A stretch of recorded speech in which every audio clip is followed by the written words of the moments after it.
Squiz Kids acknowledges the traditional owners of the lands on which we podcast, the Turrbal and Combermary people. Squiz Kids! It's your daily news fix. Fun, free, fresh. Hello and welcome to Squiz Kids Today, your fresh take on what's happening in the world around you. I'm Christy Kijarina. It's Wednesday, August 30. In Squiz Kids Today, blue supermoon tonight, England's bog-snorkelling championships, meet the mini rodeo riders, and Gang Gang's guide to referendums. That's what's making news, kid style. The lowdown. Have you ever heard someone use the phrase once in a blue moon? It means that something happens very rarely. And tonight, we're going to have a very rare event indeed, because just above the horizon at dusk, weather permitting, you'll be able to see a blue supermoon. Let me break it down for you. A supermoon occurs because the full moon coincides with the moon being at its closest point to the Earth. Because the moon's orbit isn't circular, it's an ellipse. Sometimes it's closer and sometimes it's further away. So when the full moon and the perigee, or closest point of the moon's orbit, occur together, the moon appears to be bigger and way brighter. Now, a blue moon isn't exactly blue. I know, English, right? A blue moon is a term for when a second full moon happens in one calendar month. Because the moon takes 29 and a half days, or a month, that's where we get the word month from, to orbit the Earth. 2 full moons in a month are really rare. It happens only once every 2.5 years. So make sure you head outside at dusk today and watch the sky just above the horizon in the east, and you'll see an event which won't happen again until January 2037.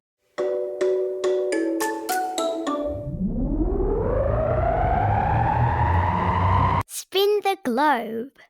Each day we give the world globe a spin and find a news story from wherever it stops. And today we've landed in Great Britain, where the self-described balmy nation are living up to their reputation by holding some very curious competitions. The word balmy can mean warm and tropical, but it also means a bit wacky, which is absolutely how I'm using it here. On Sunday, Wales played host to the 35th annual bog-snorkelling championship, where a 55-metre trench is dug through a mound of moss and dead plant matter called peat. The trench is filled with water and competitors must swim through as quickly as they can without using any normal swimming strokes. People don flippers and snorkels and crazy costumes. One competitor even wore a giant toad on his head. Yes, links to photos are in the episode notes. Meanwhile, over in the northern English county of Lancashire on Monday, the 15th annual World Gravy Wrestling Championships were held. See what I did there? 24 male and female competitors took turns battling it out as hundreds of litres of gravy were replaced throughout the day. The refs awarded points for best fancy dress, comedic effect, and entertainment. When you've seen a giant potato wrestling Where's Wally in a huge pool of gravy, you've really seen it all. There's links to video in the episode notes. Oh, and the best thing? The kids got to dive in at the end of the day. Woo!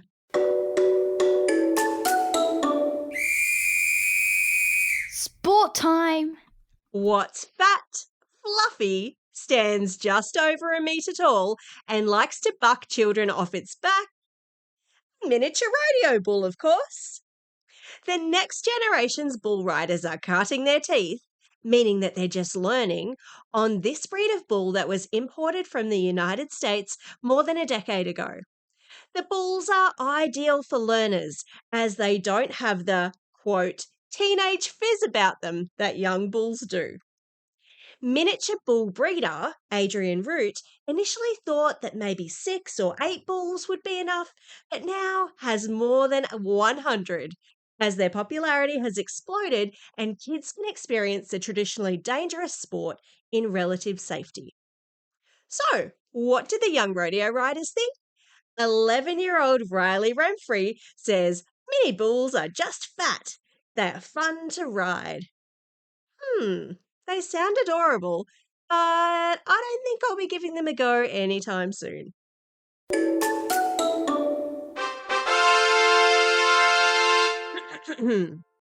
It is with great pleasure and without further ado that I would like to announce the winners of the very prestigious Squiz Kids Best Book Week Costume Competition.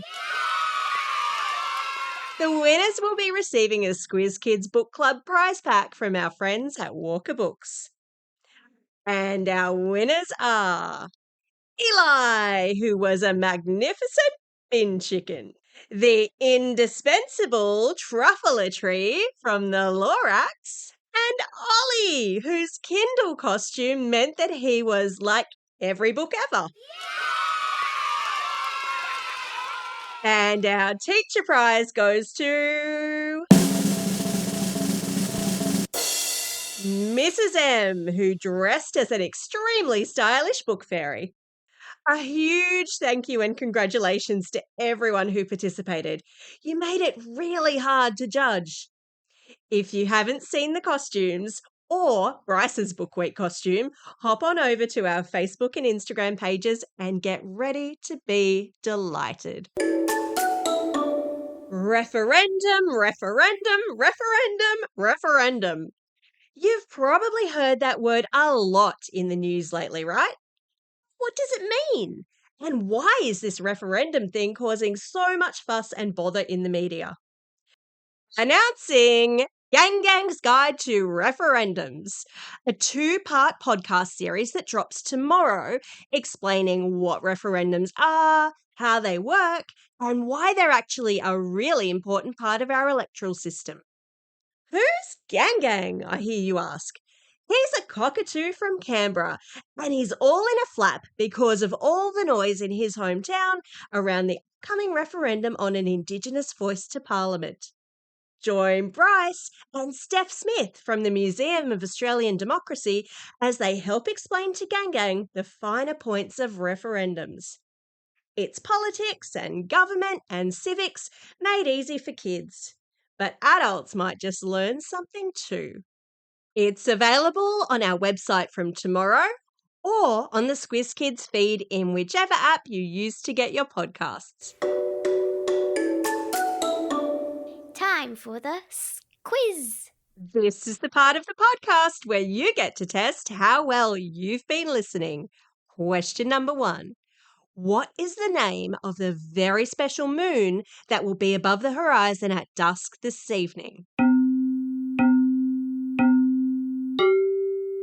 Yes, it's a blue supermoon. Question number 2. What were competitors doing in the peat bogs of Wales earlier this week?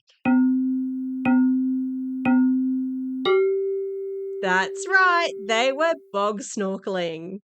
Question number 3. Where did the breed of miniature bulls being ridden in Aussie rodeos originally come from? Well done if you said the United States.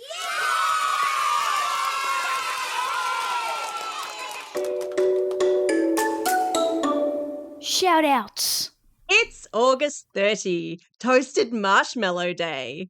So, while you're out there moon gazing tonight, why not pop some marshmallows on a stick and get into that gooey goodness? It's also a special day for these Squiz Kids celebrating a birthday today. Samuel from Abbotsford, Amy from Keilor East, Nathan from West Pennant Hills, Heidi from Holsworthy, Summer from Curl, Ishan from Schofield, Tom from Hunters Hill, Katie from Turramurra, and Kemba from Matong. Belated birthday shout-outs, including all of you who celebrated a birthday yesterday, go to Eden from Burleigh Heads, Chase from Campbelltown, Elkin from Thurgoona, Pride from Chinchilla, Ingrid from Mount Gravatt, Elijah from Wood Park, Sam from Lake Bolac, Jemmy from the Gold Coast, Sam from Echuca, Digby from Queanbeyan, Bella from Cremorne, Valeria from DY, Matco from Mitchelton, George from Carabar, twins Liara and Sierra from Ningi, and Cohen listening all the way over there in Singapore. Classroom shout-outs today go to Class 2B and Miss Bennett at Blaney Public School. Class S3, also with Miss Bennett, Goulburn South Public School. Class 3B and Mrs. Nicholson at Anglican Church Grammar School in Brisbane. Class 4P with Mr. Demore at Mary Immaculate Catholic Primary School in Bosley Park. Class 4J with Miss Bird at Lake Albert Public School in Wagga Wagga. And lastly, but not leastly, to all the students at Gawler District College. Don't forget, if you've got a birthday coming up and you want a shout out, or if you want a classroom shout out, drop us a line at squizkids@thesquiz.com.au, fill out the form on our website. That's all we have time for. Thanks for listening to Squiz Kids today. We'll be back again tomorrow. In the meantime, get out there and have a most excellent day. Over and out.